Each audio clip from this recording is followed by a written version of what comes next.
Hello sir, నమస్తే. నమస్తే అమ్మ. సార్ మీ పేరు? నా పేరు బాలరాజ్ అమ్మ, అచ్చంపేట. మన ఇప్పుడు తెలంగాణ రెండవ ముఖ్యమంత్రి రేవంత్ రెడ్డి గారి సొంత గ్రామం కొండారెడ్డిపల్లి మా అచ్చంపేట నియోజకవర్గం అనమాట. అచ్చంపేటలో మేము వంశీకృష్ణ గారిని అత్యధిక మహబూబ్నగర్ డిస్టిక్లోని అత్యధిక మెజారిటీతో 50,000 మెజారిటీతో గెలిపించుకున్నాం. రేవంత్ రెడ్డి గారు నిజంగా ఇప్పుడు తెలంగాణకి ఈ టైంలో ముఖ్యమంత్రి అవడం మన తెలంగాణ ప్రజలు చేసుకున్న అదృష్టంగా నేను చెప్తాను. ఎందుకంటే తెలంగాణ రాష్ట్ర ఖజానా మొత్తం ఒక ఫ్యామిలీ దోచుకొని రోడ్డు మీద పడేసిన తరుణంలో తెలంగాణ బిడ్డల జీవితాలు బాగా ఆగమవుతున్న టైంలో మన కాంగ్రెస్ పార్టీని తెలంగాణ ప్రజలు ఆదరించి అత్యధిక మెజార్టీ ఇచ్చి రేవంత్ రెడ్డి గారిని సీఎం చేసుకున్నాం.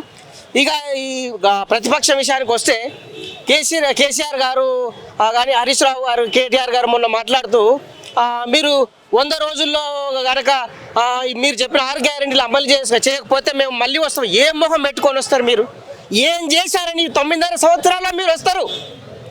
1200 మంది అమరవీరులు ఆత్మ బలిదానం చేసుకుంటే వాళ్ళ శవాల మీద పేలాలు ఏరుకొని మీరు 9.5 సంవత్సరాలు రాజకీయం చేసి అమరవీరుల కుటుంబాన్ని రోడ్లో పడేసిన చరిత్ర మీది. మీ నాయనకు ఎప్పుడైనా నువ్వు కేటీఆర్ ఒకటే అడుగుతున్నా, ఇంటర్నేషనల్ హైటీ మినిస్టర్ ఫీల్ అవుతున్నావు కదా, నువ్వు ఏ రోజైనా అమరవీరుల కుటుంబాలు నాశనం అయిపోయారు నాన్న, మరి వాళ్ళ కుటుంబాలను బాగుపడతామని నీ అయ్యాను 9.5 సంవత్సరాలు ఎందుకు అడగలేకపోయావు? అగ్గిపెట్టి దొరకని హరీష్ రావు, నీకు ఆర్థిక మినిస్టర్ చేసినావు, నువ్వు 2 సార్లు అధికారంలోకి వచ్చినావు కదా. తెలంగాణ ప్రజల అమరవీరుల త్యాగాల పురాల మీద ఏ రోజైనా అమరవీరుల కుటుంబాల గురించి నువ్వు ఆలోచించావా? నీ బిడ్డ కవిత నిజామాబాద్ పార్లమెంట్లో ఓడిపోతే నువ్వు ఎమ్మెల్సీ ఇచ్చుకునే నీకు వచ్చింది, కానీ శ్రీకాంతాచారి తల్లికి ఎమ్మెల్సీ ఎందుకు ఇవ్వలేదు? ఏ వర్గాలు తెలంగాణలో బాగుపడ్డాయి? మీ కుటుంబం బాగుపడ్డది. ఇంకొక ఆయన నిన్న ఏదో ప్రెస్ మీట్ పెట్టి దాసోత్సరావు అంట, ఆయన చెప్తా ఉన్నాడు పెయింట్ పని చేసిన రేవంత్ రెడ్డి గారికి ఇన్ని ఆస్తులు ఎక్కడ వచ్చాయంటే కారు ఈఎంఐ కట్టుకొని కేసీఆర్ ఫ్యామిలీకి ఇన్ని వేల కోట్లు వేయడానికి వచ్చినాయి. ఆయన అడగనిక లేదా? నువ్వు రోజుకో పాటలు మారుతావు, ఆడ నీకు మైక్ ఇచ్చిరని ఏదో ఇష్టం వచ్చిన మాటలు మాట్లాడుతావు. మరి నువ్వు కేసీఆర్ ఉన్నాడు కదా, తెలంగాణ ఉద్యమంలో కేసీఆర్ ఆస్తులన్నీ, తెలంగాణ వచ్చిన తర్వాత ఈ 9.5 సంవత్సరాల్లో కేసీఆర్ ఆస్తులన్నీ నువ్వు అడగలేకపోయావా? కేసీఆర్ని పక్కనే కూర్చుంటావు కదా. విమర్శించడానికి కూడా ఒక హద్దు అనేది ఉంటుంది. 20 రోజులు కూడా కాలేదు కాంగ్రెస్ గవర్నమెంట్ ఏర్పడి, అప్పుడే మీరు ఏం చేస్తారు అంటే మీరు 9.5 సంవత్సరాల్లో ఏం చేశారు? ఎందుకు చేయలేకపోయారు? నిరుద్యోగుల అసలు మీ మేనిఫెస్టోలో నిరుద్యోగుల ప్రస్తావనే లేదు. అంటే ఉద్యమం చేసే నిరుద్యోగులు అంటే లెక్కలేదా మీకు? మీరు ఎక్కడ ఇప్పుడు కేటీఆర్ వచ్చి లేదో నేను పెద్ద మినిస్టర్ మాట్లాడుతున్నాను, తెలంగాణ ఉద్యమం నువ్వు ఎక్కడ లేవు? మీ నాయన చేసిన చెట్లకు పండ్లు కాసిన తర్వాత నువ్వు వచ్చి చేరుకుంటున్నావు. ఇవాళ ఉద్యమంలో పోరాడిన కోదండరామ్ ఎక్కడున్నాడు, రహీం ఎక్కడున్నాడు? ఎంతో మంది అమరవీరులను మీరు రోడ్డు మీద పడేసారు. మీకు తెలంగాణ ప్రజల గురించి కానీ కాంగ్రెస్ ప్రభుత్వం గురించి కానీ విమర్శించే నైతిక హక్కు మీకు లేదు. మీ పని అయిపోయింది. బీఆర్ఎస్ పార్టీ అంటే ఇప్పుడు తెలంగాణలో కనుమరుగైపోయే పార్టీ. ఆల్రెడీ సెంట్రల్ కేంద్ర ఎన్నికల కమిషన్ మీ పార్టీ బీఆర్ఎస్ రద్దు చేసింది. నెక్స్ట్ 2029 ఎలక్షన్ నాటికి మీ పార్టీ భూస్థాపితం అయిపోతుంది. ఎంపీ ఎలక్షన్లో కూడా తెలంగాణ ప్రజలారా నేను ఒకటే రిక్వెస్ట్ చేస్తున్నా, ఈ 2 సార్లు మనల్ని బంగారు తెలంగాణని మభ్యపెట్టి మసిబూసి మారేడికాయ చేసి మన జీవితాలను ఆగం చేసిన ఈ బీఆర్ఎస్ పార్టీని పార్లమెంట్ ఎలక్షన్లో ఒక్క సీటు కూడా గెలవకుండా మనం కట్టడి చేయగలిగినప్పుడే ఈ కేసీఆర్ అహంకారం దిగుతుంది, కేటీఆర్ అహంకారం దిగుతుంది. 17 పార్లమెంటుకు 17 మనం గెలిపించేసి సోనియా గాంధీ 1200 మంది విద్యార్థులు అమరవీరులు అయితే చెలించిపోయి మనకు తెలంగాణ ఇచ్చింది. ఆ తల్లి రుణం తీర్చుకుందాం. ఈసారి 17కు 17 పార్లమెంటు గెలిపించుకుందాం. కాంగ్రెస్ పార్టీ కేంద్రంలో అధికారం తెచ్చుకుందాం. కేటీఆర్, హరీష్ రావు, మిగతా ఈ బీఆర్ఎస్ నాయకులు ఎవరైనా పెద్ద పోటుగాళ్ళ మాట్లాడుతున్నారు కదా, మీ పని కథం అయిపోయింది. మీరు ఊర్లోకి రావాలంటే మీకు ముఖం లేదు. మా ఎమ్మెల్యే ఉన్నాడు, 2 సార్లు టైం ఇస్తే అరాచకాలు జనాలను ఒక్కటి కూడా దగ్గరికి రాని. ఈరోజు మా వంశీకృష్ణ గారు వచ్చారు, ఏ సామాన్యుడు వెళ్ళినా సరే ఆయన మాట్లాడుతున్నాడు. ప్రజా పరిపాలన అంటే అది. మీరు ఇండ్లలో పెట్టుకొని గడిలు పెట్టుకొని ఒక మనిషికి తెలంగాణ ఉద్యమకారులకు విలువ ఇవ్వలేదు. జయ జయ హే తెలంగాణ జననీ జయ కేతనం, ముకోటి గొంతుకలు ఒక్కటైన కేతనం, తరతరాల చరిత గల తల్లి నీరాజనం, 10 జిల్లల నీ తల్లులు ప్రణబిల్లిన శుభ తరుణం అని తెలంగాణ ఉద్యమాన్ని ఉత్తేజపరిచిన అందశ్రీ ఎక్కడున్నాడు? కాలు గజ్జగట్టి ఆడిన గద్దర్ గాని నువ్వు గోడ బయట కూర్చోబెట్టిన చరిత్ర అనేది.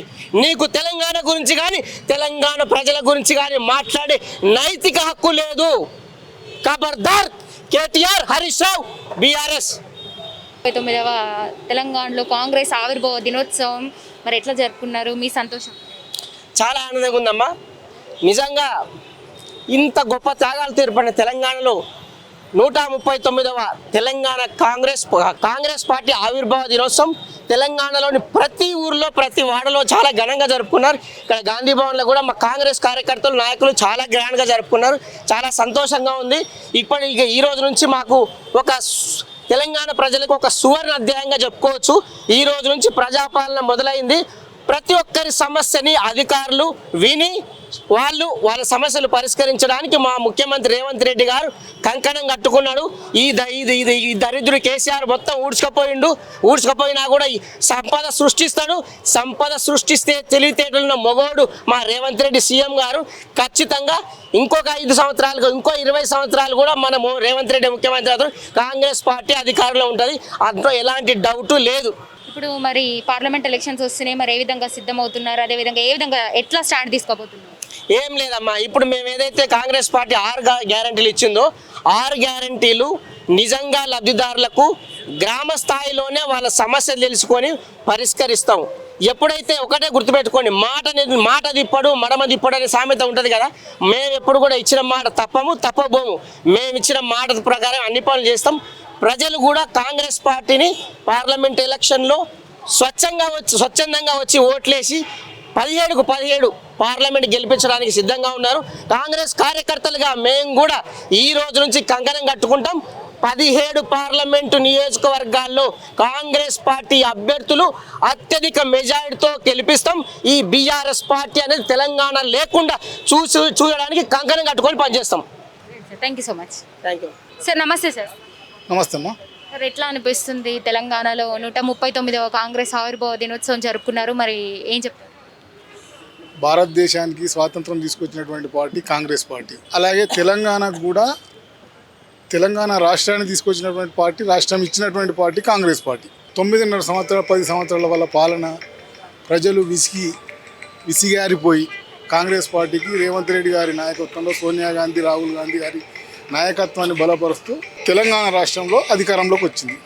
ఇప్పుడు 6 గ్యారెంటీల పథకాన్ని ముందుకు తీసుకుపోతున్నాం. వచ్చే పార్లమెంట్ ఎలక్షన్లో మొత్తం సీట్లు గెలిచేటువంటి అవకాశాలు కాంగ్రెస్ పార్టీకి ఉన్నాయి. అంటే ఇప్పుడు పార్లమెంట్ ఎలక్షన్స్ వస్తున్నాయి, అంటే ఎట్లా సిద్ధంగా ఉన్నారు? అదేవిధంగా స్టాండ్ ఎట్లా తీసుకోబోతున్నారు?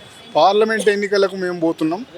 6 గ్యారెంటీల పథకాలు మేనిఫెస్టోను అమలు, అంటే ఈ 100 రోజుల్లో 6 గ్యారెంటీలను అమలు పరుస్తూ ఖచ్చితంగా పార్లమెంట్ ఎలక్షన్లో ముందుకు పోయి అన్ని స్థానాలు గెలుచుకునేటువంటి అవకాశం. ప్రజల్లో విపరీతమైనటువంటి అభిమానము, ప్రేమ కాంగ్రెస్ పార్టీ మీద పెరిగింది. ఇప్పుడు 6 గ్యారెంటీల గురించి ఏం చెప్తారు? తప్పకుండా అమలు చేస్తాము. ఇప్పటికే 2 గ్యారెంటీలు అమలు అయిపోయినాయి. మిగతా వాటి గురించి ప్రాసెస్ స్టార్ట్ అయింది. మీకు తెలుసు, ఈ రోజు నుంచే రేషన్ కార్డు, కొత్త రేషన్ కార్డులు కానీ ఇవన్నీ గృహజ్యోతి కానీ వాటిని ఈ 100 రోజులు అమలు పరిచయం కార్యాచరణ అనేటువంటిది షురు అయింది. తప్పకుండా అమలు చేస్తాం. అదేవిధంగా ఇప్పుడు 2 లక్షల నిరుద్యోగుల అంటే ఉద్యోగాల భర్తీ ఎప్పుడు చేయబోతుంది? ఉద్యోగాల భర్తీ కోసం రేవంత్ రెడ్డి గారు నిన్ననే చెప్పిండ్రు. తప్పకుండా దానికి ఒక డేట్ పెట్టిండు. 2 లక్షల ఉద్యోగాలను తప్పకుండా భర్తీ చేస్తామని చెప్పి ప్రభుత్వం సంసిద్ధంగా ఉన్నటువంటి విషయం ముఖ్యమంత్రి గారు చెప్పిండ్రు. మరి మీ మీద కాంగ్రెస్ పార్టీ మీద బురద జల్లే వాళ్ళకి ఏం చెప్తారు? కాంగ్రెస్ పార్టీ మీద బురద జల్లే వాళ్ళు ఎప్పటికీ బురద జల్లుతూనే ఉంటారు. ఇప్పుడు నోరు మూసుకున్న రాష్ట్రాన్ని మొత్తం అప్పులపాలు చేసి ఖజానా మొత్తం ఖాళీ చేసింది. ఇప్పుడు అదేంది, ఆ కార్లు 22 కార్లను తీసుకొని పోయి విజయవాడలో పెట్టిరా. ఇప్పటివరకు ఆ విషయం తెలియదని ముఖ్యమంత్రి గారు మొన్ననో చెప్పినటువంటి విషయం ఉంది. వాళ్ళు ఎప్పుడు మా మీద జల్తూనే ఉంటారు. వాళ్ళకి అవకాశం ఇప్పుడైతే కాంగ్రెస్ పార్టీ మీద బురద జల్లే అవకాశం, ఛాన్స్ వాళ్ళకి లేదు. అటువంటి అవకాశమే లేదు వాళ్ళకు. ఇప్పుడు తెలంగాణ నుంచి సోనియా గాంధీ గారు పోటీ చేయబోతున్నారు, మరి ఎక్కడి నుంచి పోటీ చేయబోతున్నారు అంటారు? మేమైతే మాది సిద్దిపేట జిల్లా, ఉమ్మడి మెదక్ ఇప్పుడు ప్రస్తుతం సిద్దిపేట జిల్లా, ఉమ్మడి మెదక్ జిల్లా. ఇందిరాగాంధీ కూడా మెదక్ నుంచే కాంటెస్ట్ చేసింది, మెదక్ నుంచి గెలిచింది. కాబట్టి మా ఉమ్మడి మెదక్ జిల్లా తరఫున, మెదక్ పార్లమెంట్ తరఫున మేము సోనియా గాంధీ కానీ ప్రియాంక గాంధీ గారు కానీ మా జిల్లా నుంచే పోటీ చేయాలని చెప్పి కోరుతున్నాం. అత్యధిక మెజారిటీ తోటి గెలిపించుకుంటాం. ఇప్పుడు అదేవిధంగా సోనియా గాంధీ గారు తెలంగాణలో ఇక్కడ పోటీ చేయబోతున్నారు, అదేవిధంగా మోడీ గారు కూడా అంటే బీజేపీ నాయకులు కూడా చెప్పారు, సోనియా గాంధీ గారు ఇక్కడ చేస్తే మోడీ గారు కూడా సికింద్రాబాద్ నుంచి అదేవిధంగా మల్కాజ్గిరి నుంచి కూడా పోటీ చేయబోతున్నారట. మరి అంటే పోటాపోటీగా సోనియా గాంధీ గారు చేస్తున్నారని మోడీ గారు కూడా ఇక్కడ చేస్తున్నారంట. మోడీ గారు చేయొచ్చు, లేకపోతే అమిత్ షా గారు చేయొచ్చు, ఎవరు చేసినా కూడా బీజేపీకి ప్రజలలో అంత ఆదరణ తెలంగాణలో లేదు. సో కాంగ్రెస్ పార్టీని ఆదరించినటువంటి విషయం వాళ్ళు చూస్తుండ్రు. తప్పకుండా మేమైతే వాళ్ళు చేస్తారని చెప్పి అనుకుంటలేము. ఏదో వీళ్ళు ఇక్కడ ఉండేటువంటి వాళ్ళు మాట్లాడరు తప్ప వాళ్ళు చేస్తే తప్పకుండా ఓడిపోతారనేటువంటి ఖచ్చితంగా చెప్తున్నాం. బీజేపీకి అంత గ్రౌండ్ క్యాడర్ లేదు బీజేపీకి తెలంగాణలో. తప్పకుండా ఒకవేళ చేసినా వాళ్ళకు ఓటమి తప్పది. రేవంత్ గారు నియమిస్తున్నటువంటి అన్ని కూడా ఈ గ్యారెంటీల గురించి అదేవిధంగా ప్రజలకు ఇస్తున్న ఇప్పుడు ప్రజావాణి కూడా ఓపెన్ చేయడం జరిగింది. ప్రతి శుక్రవారం మంగళవారం కూడా ప్రజలందరూ కూడా వాళ్ళకున్న సమస్యల గురించి అప్లికేషన్స్ ఇస్తూ కూడా వెళ్తున్నారు. మరి దీని గురించి ఏం చెప్తారు? అంటే ఇవి ఎప్పట్లో అప్లికేషన్స్ అయితే ఇస్తూ వస్తున్నారు, వేలాది మంది కనబడుతున్నారు మనకు ప్రతి శుక్రవారం మంగళవారం. మరి ఇవి ఎప్పట్లోగా ఇవి పూర్తయ్యేటువంటి అవకాశాలు ఉన్నాయి? సమస్యలు వాళ్ళు అక్కడ ఉండేటువంటి క్యూ లైన్ కట్టడాన్ని బట్టి చూస్తేనే అర్థమవుతుంది. అంటే ప్రజా సమస్యలు ఎంత మటుకు కూరుకొని పోయినాయి. లక్షల కోట్ల ప్రజా సమస్యలు అట్లే ఉన్నాయి. ప్రజా సమస్యల పరిష్కారం కోసం పనిచేయలేదు గత ప్రభుత్వం. ఈ ప్రభుత్వంతో ఆశతోటి నమ్మకంతో రేవంత్ రెడ్డి గారి ఆధ్వర్యంలో మా సమస్యలు సాల్వ్ అవుతున్నాయి అని చెప్పి కోట్ల మంది క్యూ కడతారు. కానీ దానికి కొంత టైం పడుతుంది. ఎందుకంటే ఇప్పటికిప్పుడే సమస్యలు పరిష్కారం కావాలంటే కాదు. అంటే వరుసగా ఇప్పుడు ఏం చేసిండు, ఒకరోజు ముఖ్యమంత్రి చూసిండు, దాని తర్వాత మంత్రులందరూ చూస్తాను, తర్వాత జిల్లాల వారీగా ఈ సమస్యల పరిష్కారం కోసం దీనికోసం క్యాంపులు పెట్టి అంటే విడతల వారిగా కొన్ని సత్వరం పరిష్కారం అనేటువంటి కొన్ని ఉంటాయి, కొన్ని టైం తీసుకునేటువంటి కొన్ని ఉంటాయి. దాన్ని బట్టి తప్పకుండా అన్ని సమస్యలు పరిష్కారం అయితే అనేటువంటి విశ్వాసం మాకుంది, ప్రజలకు కూడా ఉంది. అంటే ఇంతకుముందు బీఆర్ఎస్ ప్రభుత్వం ఉన్నప్పుడు డబుల్ బెడ్రూమ్లు ఇస్తామని చెప్పి అసలు 1 లక్ష ఇచ్చారు, అసలు భర్తీ కాలేదు. దాని గురించి చాలా ఆశ పెట్టుకొని ఉన్నారు ప్రజలందరూ. డబుల్ బెడ్రూమ్లు ఎవరైతే అర్హులు ఉన్నారో వాళ్ళందరూ కూడా మరి ఈసారైనా వాళ్ళకి న్యాయం జరుగుతుంటారా? ఈసారైనా వాళ్ళకి అతి త్వరలో వచ్చేస్తాయంటారా? బీఆర్ఎస్ ప్రభుత్వంలో డబుల్ బెడ్రూమ్లు ఎవరికి వచ్చినాయంటే వాళ్ళ కార్యకర్తలకు, తర్వాత వాళ్ళ లీడర్లకు, ఇంకా కొంతమంది అమ్ముకున్నటువంటి వాళ్ళు ఎవరైతే ఉన్నారో వాళ్ళకు తప్ప నిరుపేదలు నిజంగా ఇల్లు లేని వాళ్ళకు మాత్రం డబుల్ బెడ్రూమ్ పథకం అనేటువంటిది వర్తించలే.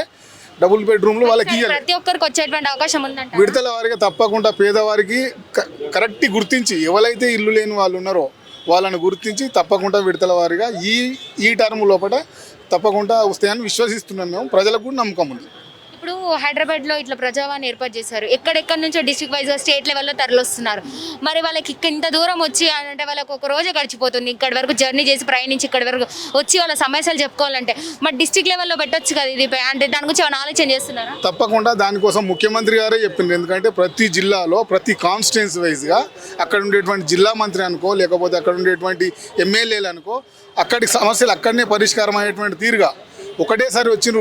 మనం తెరుచుడితోటే ప్రగతి భవన్ గేట్లు తెరుచుడితోటే అందరూ వచ్చిండ్రు. ఇప్పుడు అటువంటి అవకాశం లేకుండా ఏ జిల్లాది ఏ కాన్స్టిట్యున్సీ ఆ కాన్స్టిట్యున్సీకే ఏర్పాటు చేయమని ముఖ్యమంత్రి గారు ఆర్డర్స్ ఇచ్చిండ్రు. ఆ తీరుగా నడిచి అక్కడనే సమస్యలు పరిష్కారం అవుతాయి. Thank you so much.